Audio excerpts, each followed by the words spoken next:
Let's talk about machines. We deal with machines every day. In fact, many of the machines we encounter are so complex that they actually engage in new behavior based on the experiences they encounter. The autocorrect on your smartphone doesn't just learn new words you type in, doesn't just learn new phrases you use. It actually creates a statistical model of the kinds of things you're likely to say, the kinds of words that are likely to follow other words. Now, even more interesting, with technologies like Siri, that you can actually see people talk to every day with natural language in their voices, with robots like Watson that compete with human contestants on human game shows, and with movies like Her, which represent a world where machine-human interaction is on the same level as human-human interaction, the robot is increasingly anthropomorphized.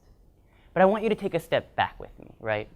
This is all under the umbrella term of artificial intelligence. But what does artificial intelligence mean? What is intelligence doing there? We don't have a well-defined idea of what intelligence means among humans, right? There are all these questions of what IQ tests actually test, and if there are multiple kinds of intelligence, like emotional intelligence.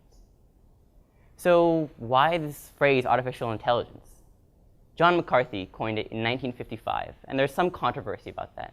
But if it wasn't him, it was Nathaniel Rochester, or Claude Shannon, or Marvin Minsky, all of whom organized the Dartmouth Summer Conferences of 1956, which basically founded AI. And this is the environment they were in when they coined the term. They were a bunch of brilliant mathematicians and engineers and scientists that were playing with their new toy, computers. And with computers, suddenly we could solve a million problems we had never even thought solvable. Even more interesting, we created new problems just because we could solve them. But there were things that you and I do every day, like file things into categories, like isolate a discrete object in an image, like have a simple conversation that we couldn't seem to make machines do. So these brilliant mathematicians and engineers and scientists sat back and asked themselves, why is that? What are machines missing? And they thought, and they thought, and they said, they're missing intelligence. We need to give them some artificial intelligence. And that kind of task-based view has basically guided AI until now. But I want you to think about why it might be a little narrow.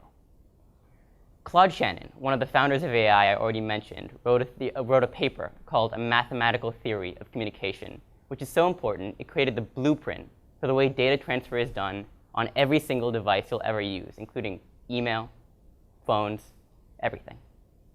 And on the first page of that incredibly important paper, he writes, semantic aspects of communication are irrelevant to the engineering problem.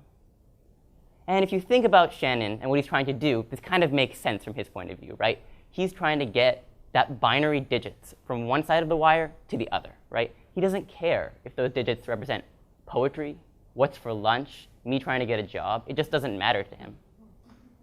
But when you're dealing with translation, when you're dealing with things that have an implicit context in them, that take part in a larger system, this isn't enough. This is too violent. Have you ever noticed that Google Translate never works 100% right? It uses a statistical model to compare common phrases in one language to another. And it basically mixes and matches those and tries to put them together. But because of that, it doesn't really understand how those phrases operate or what they refer to, which is one of the reasons why, for instance, it always gets gender pronouns wrong. So what can we do about this? The humanities have been discussing understanding and language and how it operates for thousands of years, quite literally. What do they have to say? Well, they've made an incredibly interesting literature about understanding and language, but it's been written by humans for humans. And so in some ways, it's just too high level, right? Because it has context implicit in the text itself. It assumes the reader already understands the natural language. To see this, let's look at the first sentence of the 20th century philosopher Ludwig Wittgenstein's The Preliminary Studies for the Philosophical Investigations, which simply goes, what is the meaning of a word? And it's an incredibly interesting question, don't you think? I mean, it's so interesting. AI researchers have their own name for it. They call it word sense disambiguation. And it's one of my favorite books. Wittgenstein does an immense amount of interesting things. He shows a bunch of common models of how the word and the meanings of words are thought of, and he tears them all down because they're too static. They don't take into mind the fluidness of language context and how it's kind of a living organism. But what they don't do is create a full structure for language, a full formal structure. One of the reasons for that is such a task is incredibly massive and difficult. But one of the more inherent problems is that Wittgenstein isn't even trying to create this structure. He comes from a background of philosophers that are just trying to observe and describe high-level patterns, and that he might not even have the tools to do so. To describe every nuance, how one word follows another, and how conversations operate, requires an incredibly rigorous formal structure, the kind that mathematicians and scientists usually develop, not philosophers. So how do we get both? How do we get the context-obsessed side and the rigorous side together? I think the answer lies with a Soviet philosopher by the name of Mikhail Bakhtin, who writes, "Any true understanding is dialogic in nature."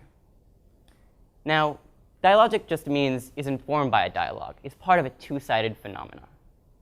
But what we can understand what he's trying to say by thinking about this conversation right now, this talk, right?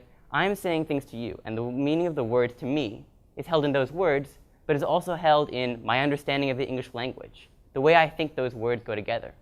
Similarly, the meaning of the words to you is held in the words you hear, but it's also held in your understanding of the English language, in the concrete phenomena you think of when I throw out abstract nouns, and in a million other internal variables that you have inside your head.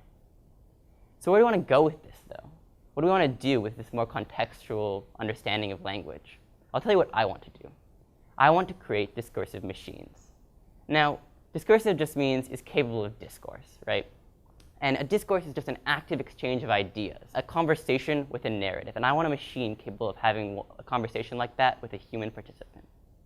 Now, we interact with machines every day with natural language. Think of Google or Siri.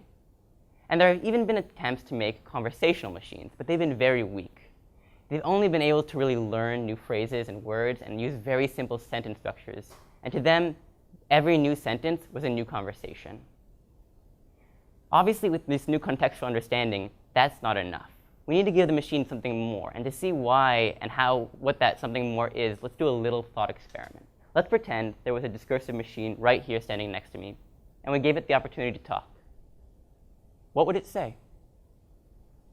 I bet you're drawing a blank to that question. I'm drawing a blank. Most AI researchers who try to answer that draw a blank. And there's a very good reason. It's not a well-defined question. A machine is just a bunch of metal with switches that turn on and off due to electrical impulses. But those switches can store information. They can store information that changes the behavior of the machine and that then changes the switches, so on and so forth, creating incredibly complex behavior. But we have to store that information. We have to store intention on the machine for it to have something to say. We have to give it desire and the ability to try in order to give it intention. And let's start with desire. I'll give you an example from my own work for what it means to give desire to a machine. I'm designing a prototype discursive machine called the Sentimentalist, which is named after its very simple notion of desire. It converses with human conversants over an instant messaging program, and it keeps track of all the things that's ever been said to it and that it's ever said. And it compares the last couple of lines of the current conversations it's having to other things that have been said in the past. And whenever things are close enough to something that's said in the past, the conversation now is similar to something that's been said or similar sentence structure, but not exactly the same words. And not completely different, the machine experiences pleasure. You can see how this notion of pleasure becomes a kind of variations on a theme, that new ideas are constantly introduced by the human conversant, and that this machine's notion of pleasure is constantly changing as the conversation goes on and on. But now we have this kind of freely floating function of desire, and how do we connect it to the actions of the machine? That's why we need to discuss the ability to try. Most artificial intelligence research is done through the optimization of a mathematical function we know very well. Look in any artificial intelligence researcher's office, and you'll find a book called Convex Optimization, which describes a general theory that most AI research is done. So how do we get past that? We can't really rank responses in a conversation, and even if we could, we probably couldn't pay people to do that millions and millions of times. So how do we get past that? We need a more complex machine. We need a machine that has a model of the universe, that can update its model based on new information, that can consider the possible actions it has and choose the one that optimizes for the achievement of its desire. In effect, we need a machine that can adjust to changing circumstances for the completion of a goal. Now, this is just one way of thinking about this, just one strategy that I'm giving to you. But what I want to get across to you is that simplifications of notions of thought, that giving machines some basic notion of self, is an incredibly useful and powerful tool, and that it's probably necessary for the creation of a discursive machine. And after hearing my thoughts, many people ask me, why does it matter? Why should we bother creating these things? And to the pragmatists, I respond, imagine a world where you could communicate with any machine using natural language. You could ask it to do anything. But to the experimenters and the explorers and the adventurers, I give my real reason. Imagine you were talking to such a discursive machine, and it said something to you, and without thinking, you responded, oh, I know exactly what you mean. How would you feel in that moment? Thank you.